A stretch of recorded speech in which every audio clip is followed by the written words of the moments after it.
somewhere, deep inside every soul, there is a voice that whispers, "You were meant for more." But between that whisper and the reality of greatness lies a long, narrow road. It is not paved with luck or genius. It is carved by discipline. We live in a world fascinated by talent, seduced by charisma, and addicted to instant gratification. But if you study the people who consistently win, the ones who rise from nothing, who build legacies that last, you will find a common thread. Discipline. Discipline is not a punishment. It is the highest form of self-love. It is a sacred contract we sign with our future self, to rise, to fight, and to persist even when the world tells us to stop. Let's explore why, time and again, the disciplined always win. In the iron depths of every individual lies a quiet yearning for order, not the kind imposed by authority or routine alone, but a sacred inner alignment that can withstand the unpredictable currents of life. The external world, in all its brilliance and beauty, is also steeped in chaos. Economies collapse, relationships shift, tragedies strike without warning, and the illusions we build often crumble before our eyes. Amid this swirling storm, discipline is not merely a habit. It is the architecture of the soul, a framework that allows us to remain upright when everything else seems to fall apart. To be disciplined is not to be rigid or lifeless, but rather to carry within oneself a steady flame, a personal ritual that brings order to the madness. It is in this deliberate structure that we reclaim a sense of sovereignty. Like a soldier on the battlefield, who cannot control the bullets that fly past him or the terrain that shifts beneath his feet, we too are often surrounded by forces beyond our control. Yet the soldier focuses on his breath, his stance, his next step. He may be surrounded by chaos, but within he is rooted. That is the essence of inner order, and it is cultivated through discipline. There is a deep psychological truth here. When we commit ourselves to a disciplined life, we are not simply organizing time or tasks. We are shaping the self. We are choosing not to be scattered by every emotional wind or external disturbance. Instead, we are weaving a unified identity, one that holds steady across the many roles and masks we wear in the outer world. This journey toward coherence, the bringing together of our fragmented selves, is not a luxury, but a necessity. Without it, we are constantly at the mercy of fate, and we live reactively, not consciously. Consider the life of Nelson Mandela. For 27 years he lived in the confines of a prison cell, stripped of freedom, comfort, and the familiar rhythms of life. Yet within that space of deprivation, he built an inner temple. He woke at the same time each day, exercised, studied, wrote letters. These were not just actions, they were affirmations of identity, acts of psychological resistance, tools of self-preservation. While his body was confined, his mind remained free, and that freedom was protected by discipline. When he finally emerged, he was not bitter or broken. He was centered, composed, ready to lead a nation, because he had first learned to lead himself. The lesson is clear. If you do not build a structure within, the world will build one for you, and it may not serve you. Discipline is not chains, it is wings. It is the quiet rhythm that keeps the self intact amid noise, distraction, and despair. It is the path to becoming not just functional, but whole. And in a world that is constantly trying to pull us apart, wholeness is not just strength, it is survival. Within each human being lies a sleeping force, raw, undefined, yet brimming with possibility.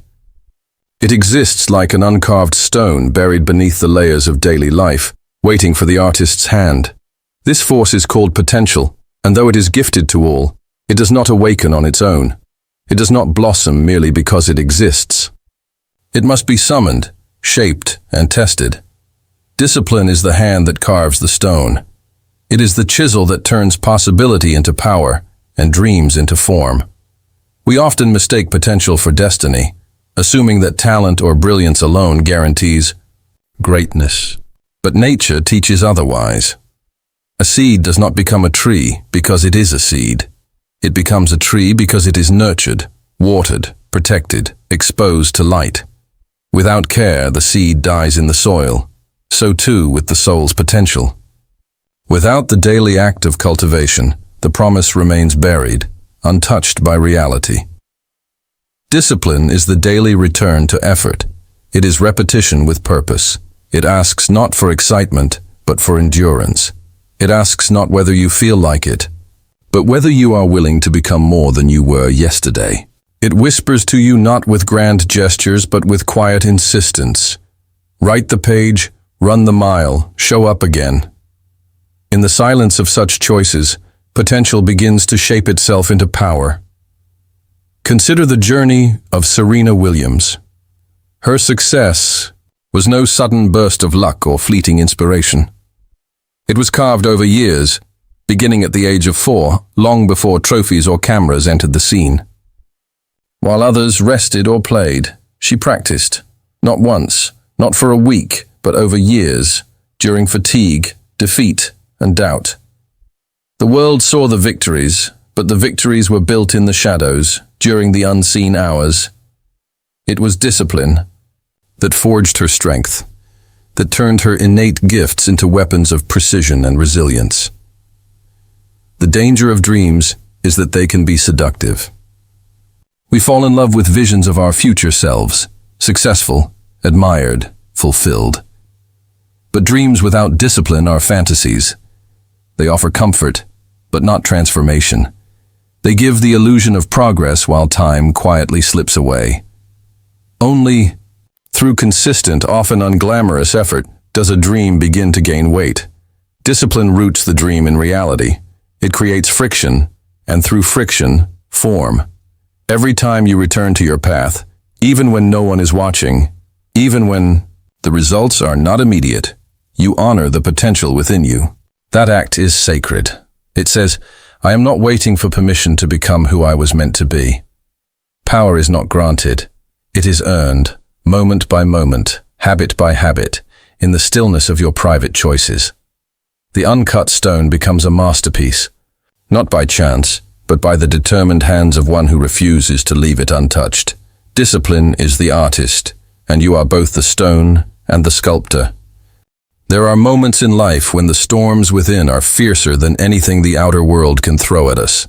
Fear rises like a tide, doubt whispers cruel truths, and exhaustion settles deep into the bones. These are not signs of weakness, but of being human. We are emotional creatures, sensitive to joy and pain, drawn toward ease and comfort, tempted often by the path of least resistance. And yet, it is exactly in these moments, when the mind trembles and the heart wavers, that the quiet power of discipline reveals its true strength. Discipline is not merely the act of rising early or repeating a task. Those are only the visible marks. True discipline is the unseen decision to stand firm in the presence of inner chaos. It is a defiant yes to purpose when everything inside begs you to stop. Where emotion is instinctive and fleeting, discipline is intentional and enduring. It is not meant to deny feeling, but to provide a center, a still point from which action flows, regardless of the emotional weather. It is easy to act when you feel inspired, to be committed when motivation is high. But that is not mastery. The real test is what you do when you are tired, uninspired, uncertain, when your emotions pull you away from your deeper path. Discipline trains the psyche to operate beyond emotion, not in rebellion against it, but in sovereignty over it. You begin to trust yourself, not because you always feel strong, but because you know you will act anyway. Think of the young writer who faced rejection over and over again, not from 1 or 2 publishers, but from dozens. Each rejection was a wound, a reason to give up, to believe the voice of failure. But every morning, he returned to his desk and wrote, not because he felt confident, but because he was committed. That writer was Stephen King. His first major success, Carrie, almost never came to light. He threw the manuscript away. It was his wife who retrieved it from the trash. Yet the act of writing day after day, regardless of recognition or reward, was his act of faith. His discipline was stronger than his discouragement. Emotions are like weather, beautiful, powerful, sometimes destructive, always changing. But no farmer plants his crops based on the wind. He plants according to the seasons, with trust in the rhythm of time. That rhythm is your discipline. It is the climate of your life. It gives stability, structure, and continuity to who you are becoming. 2. Build emotional resilience is not to suppress your feelings, but to choose action even when your emotions are in rebellion. It is to walk forward through fear, to write through rejection, to train through fatigue. Discipline does not silence the storm. It teaches you how to walk through it without losing your way. In this way, you do not merely survive the chaos, you are transformed by it. We are conditioned to seek instant results, to believe that transformation arrives in a single moment, that greatness descends in grand gestures or sudden breakthroughs. But the truth of the human journey is far more subtle and far more powerful. The self does not unfold in a single leap. It is not awakened by chance or gifted by fate. Rather, it is built, slowly, patiently, through small, deliberate acts. And those who understand this do not rush, for they know the secret force that shapes all lasting change: discipline. Discipline is the quiet architect of growth. It does not dazzle, and it rarely demands attention. Its work is invisible at first, unimpressive to those who seek spectacle. But underneath the surface, something profound is happening. Each repeated effort, each decision to show up again, even in the absence of visible progress, is a seed being planted in the unconscious.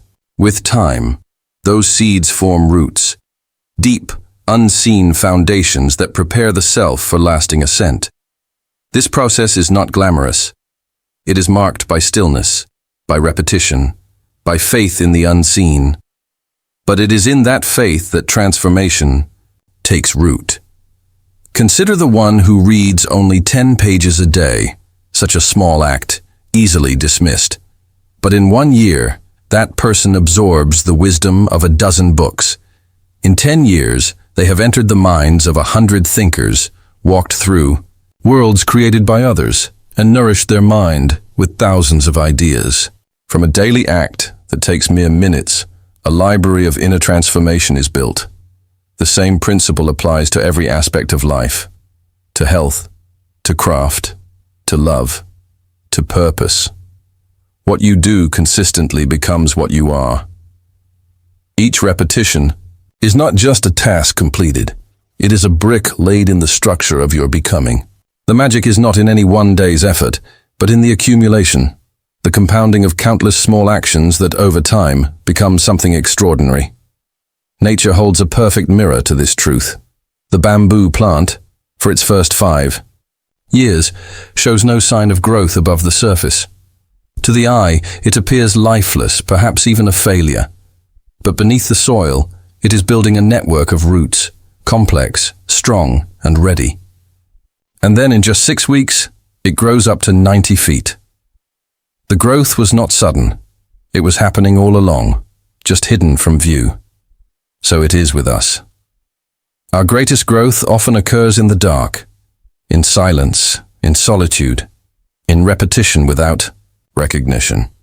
But when you live with discipline, you plant roots that will one day lift you high. Do not underestimate the power of what feels small. Show up, even when nothing seems to change, especially then. For what is invisible today may become your greatest strength tomorrow. Discipline is the slow fire that tempers the soul and in time reveals its unshakable brilliance. There is a strange and beautiful paradox hidden in the nature of discipline. To the outside observer, discipline may appear as restriction, a set of rules, boundaries, routines that confine and limit. But when one experiences it from within, a very different truth begins to unfold.